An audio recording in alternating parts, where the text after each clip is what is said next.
I'm going to talk about mental health and well-being for academics. And you can find copies of the slides on my blog. So first of all, I'll talk about how mental health is a significant issue for many PhD students and for academics. And I'll tell some of my story and some of my own struggles, stressing how they're meant to be illustrative, not prescriptive. I'll talk about practical, proactive prevention so we can avoid actually getting into a situation where things become particularly difficult. But when they do, unfortunately, what are some strategies that we can take and actions we can take to experience healing? And I'll also be talking about institutional responses. So I need to make some disclaimers. I'm a theoretical physicist. I'm not a mental health professional, and all the views I'm expressing here are my own. They don't reflect any particular institution. And I also want to underscore how this really is a complex issue, both understanding what the problem is and what possible solutions are. And I'll tell a little bit about my own experience, but I want to stress that this is really illustrative of just to show you how people in academia can have struggles and how complex they are, but also how they can deal with them. And particularly, it's not meant to be prescriptive. Everyone's different and everyone's situation is different. And I certainly haven't done, in hindsight, everything in the best way possible. But hopefully, from hearing my experience, that will help you realize some of the associated issues. So when we talk about mental health struggles, we need to realize that there's a vast variation in the degree of these struggles and also in the nature of these struggles. And they can vary from low mood, low energy, and poor self-esteem to more extreme problems of clinical illness, which may need medication, therapy, and or hospitalization. But something I've found helpful is how to distinguish a significant mental health illness from just an everyday up and down. Is the problem incapacitating? Does it prevent you from doing your job? Does it prevent you from working on your PhD? And particularly, can you function? Can you function not just in the university, but also can you function at home and in the broader community? And when you can't, then you realize that this is a serious problem that needs professional help. We also need to be aware that academics are unique, they're different from other people, and we tend to be highly gifted, driven, sensitive, and introspective. We also need to acknowledge that universities are increasingly impersonal, cutthroat, competitive, and even can be brutal environments, even where unfortunately there can be bullying and other situations which are bad for people's mental health. And so the one thing to be aware of is just how you are, because of who you are and your environment, that you are vulnerable. And even if you're not, that your colleagues are or your students are, and even if you have a family and you have children, because of your genetic makeup, they may also be vulnerable. So I want to stress just how mental health is a complex issue. And we might say just it's complex from a scientific point of view. There's the famous mind-body problem about how our mind is related to our body and to our brain. the problem of consciousness, but there's also the problem of how the mind and the body are connected to personhood, and then how a person is connected to a society. And so these are some of actually the biggest problems in psychology and and also in social science. We also need to acknowledge that we're all different and that there's a diversity of personalities, of life histories, of life stages, and of individual circumstances. And given the complexity, it's not surprising that there are a diversity of perspectives. And this leads to a diversity of perspective about what causes the problem, but also what is appropriate treatment, and also what are the best preventative strategies. And I won't document in detail just how big this problem is in universities and how big how much it's grown, particularly since COVID. But even before COVID, in Nature Biotechnology, there was an article, Evidence for a Mental Health Crisis in Graduate Education. And this looked at data just showing how that depression and anxiety among postgrad students was 6 times higher than in the general population. This article's attracted a lot of attention in the scientific literature, over 1,600 citations, but also an editorial in Nature, which I'm no fan of the journal, but said time to talk about why many postgrads have poor mental health. And so just to look now at a more local level, a number of years ago, I asked a school postgraduate student administration officer, I said, how much do mental health issues come up in your role? And so this is his answer. It comes up quite often. Quite a few of our PhD students have had mental health issues requiring counselling or even hospitalisation. Some have been allowed to keep their scholarships while going to part-time status on medical grounds. Many more go through depression or lack of motivation or anxiety at some stage in their PhD. And I've had many conversations with such students about this sort of thing. Now, often the mental health issue is related directly to anxiety about progress, perception of peers, running out of time. And in this regard, we can often do things at a school level to change their situation or their perception of the situation. For example, by giving them options around interrupting their candidature, extending their milestones, changing their advisory team, finding funding, so on. And beyond the school level, solutions that we try to find include this university counselling service, which offers good support from what I've seen. And so that's just on a local level, showing just how common the problem is.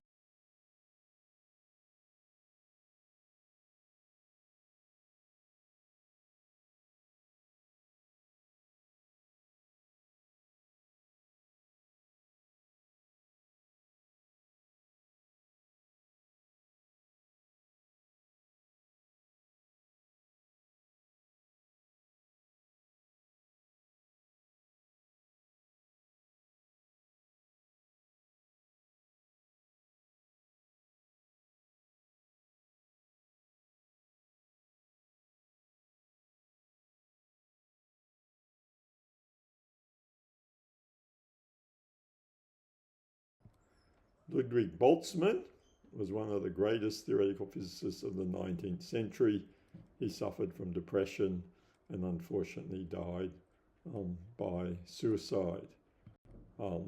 Here's another more recent, very tragic example. Stefan Grimm was a professor of toxicology at Imperial College London, and he was bullied by management about his metrics and his level of research funding, and he died by suicide. And I'd recommend this blog post about the situation. And his case also came up later in government inquiries about university management, and particularly the use of metrics. So I'll just say a little bit about my story. Again, I stress of how I tell this, just not because it's just to personalize things, but also because it's illustrative. It just shows how one particular case, but also hopefully it shows that how you can succeed on some level in academia in spite of having mental health struggles, but also it's not normative in terms of that it's not normal, but also setting out what's the right path for treatment. It's going to be different for different people. I'd say I've had 3 particularly major episodes of mental health struggles. It's been ongoing, but particularly during my PhD was when it first occurred, and that was strange because the main symptom was fatigue, that I was burned out and I would just sleep 12 hours a day and my brain just couldn't function. And I dropped out for a semester and came back and sort of survived, but it was only after 3 years that it was actually diagnosed that this was a depression, even though there was not a low mood. That was when I went on antidepressants, and that was wow. That was just, I was like a different person. I went back to what I'd been like before. I was able to function and finish my PhD. And then after a few years, with change in circumstances, particularly positive things about getting married, having a family, I went off the medication and things went fine for a number of years. But then a decade or 2 later, another round of stress and particularly then it wasn't fatigue, but it was incredible high anxiety and not being able to function in certain situations. And so again, I went back on the medication and that was helpful. But another thing is I saw a psychologist who was very helpful, and they taught me some strategies using mindfulness of helping me learn to switch off my brain. And then about a decade later, again, another situation with more stress, and I wasn't coping, and so went back on medication and a psychologist. But more recently, through my GP and also reading, it just became clear that unlike what was thought previously, it's not actually good for people to stay on medication long term if they can avoid it, and so to experiment with going off it. And so I very slowly under supervision went off the medication. This was earlier this year, and everything was fine. And then by the time I got to 0, then I had what are called withdrawal symptoms, which do not relate to the original symptoms, but basically your brain chemistry was messed up to begin with, and now it's readjusting to not having the medication. And so the withdrawal symptom I had was just uncontrollable sobbing in certain situations. And fortunately, many other withdrawal symptoms people have, I did not have, and didn't have a return to some of the original things that needed the medication. And since then, gradually, and my sleep was also messed up a bit, but that was sort of began in this July, and now October, I would say I'm quite back to normal, and that I think actually my level of clarity of mind and so on is actually a bit greater than it was before. So I'm thankful for that. But hopefully from this you can just see there is a struggle there, and there's also a lot of uncertainty about what the best approach is and what different kind of treatments are appropriate, and it's going to be different for different people. So again, I stress, don't take any action based on things you've heard me say. You need to talk to professionals about your own situation, but just know you're not alone in these struggles. And that's one thing I've learnt too from just telling my story, is then all these other people come up and talk to me and tell me about their own experience. And so it's much more common than you realize, and including among people you might not realize or anticipate. And so I want to emphasize some basic proactive prevention. The best thing is not to get in this situation where you need to take serious action and where you need professional help. And one of the things that professionals will tell you, and my GP recently emphasized this to me again, is just really basic things. And one is diet is really important, that your brain and your gut are very connected. There's people at the Brain Institute at UQ who've highlighted that research. But also what you drink really matters. And that's so reducing the caffeine, reducing the alcohol, drinking enough water, and so on. Sleep and good sleep patterns are incredibly valuable. Regular exercise. And another big thing is reducing screen time. These terrible devices really can be very bad for people's mental health, and that's really well established now. So reducing screen time during the day, but also particularly before you go to bed.